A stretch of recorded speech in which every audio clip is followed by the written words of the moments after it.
Hi friends, அனைவருக்கும் வணக்கம். மகர ராசிக்காரர்களுக்கு 2025ஆம் ஆண்டு எப்படி இருக்கும்?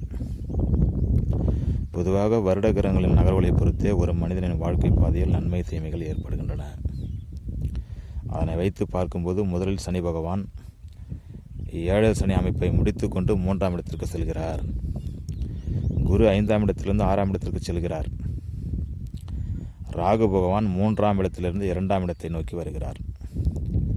கேது பகவான் 7ஆம் இடத்திலிருந்து 8ஆம் இடத்திற்கு செல்கிறார். இதுதான் கிரக அமைப்பு. இதனை வைத்து பார்க்கும் பொழுது 3ஆம் இடத்தை நோக்கி சனி பகவான் செல்கிறார். அடுத்த வருடம் உங்களுக்கு 7 சனி அமைப்பு முழுவதுமாக முடிவடைந்துவிடும்.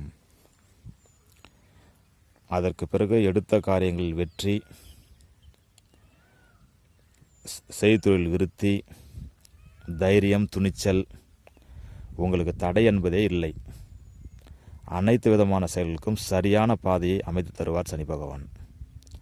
அதற்கு பிறகு குரு பகவான் 6ஆம் இடத்தை நோக்கி செல்வார். அவர் அங்கிருந்து கொண்டு 2ஆம் இடம், 10ஆம் இடம், 12ஆம் இடத்தை பார்ப்பார். உங்களுக்கு நல்ல தொழில் அமையும். வியாபாரத்தில் நல்ல வருமானம் கிடைக்கும். அதனால் பணம் வருமானம் அதிகமாக இருக்கும். ஆனால் அது பல்வேறு விதங்களில் செலவாகும். நீங்களாகவே விரயத்தை உண்டாக்கி கொள்வீர்கள். அதனால்தான் 6ஆம் இடத்திற்கு குரு பகவான் செல்வது நல்லதல்ல என்று சொல்கிறார்கள். பணத்தையும் தருவார், 2 மடங்கு செலவையும் தருவார். இதனை ஈடுகட்டும் வகையில் 2ஆம் இடத்திற்கு வரும் ராகு பகவான் வாக்கு, தனம், குடும்பம் இந்த அமைப்பை பிரம்மாண்டப்படுத்துவார். ராகு என்றாலே பிரம்மாண்டம், கேது என்றாலே சுருக்கம். ராகு கோடிக்கணக்கில் கொட்டி கொடுப்பதற்கு தயாராக உள்ளார். ஆனால் அவர் ஒரு மாய கிரகம் என்பதால் அவரும் உங்களிடம் கைகளில் பணத்தை தங்கவிட மாட்டார். பொதுவாக சொல்லப்போனால் கோடிக்கணக்கில் பணம் வரும். நீங்கள் அதனை செலவழித்து விடுவீர்கள்.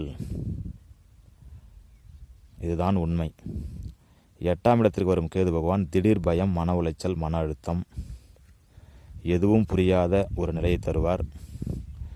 உங்களுக்கே மனதில் ஒரு பயம் தொற்றி கொண்டே இருக்கும். அதனால் நீங்கள் உங்களுக்கு இஷ்ட தெய்வம், குலதெய்வத்தை வழிபட்டு வாழ்க்கையை சீராக்கிக் கொள்வது நல்லது.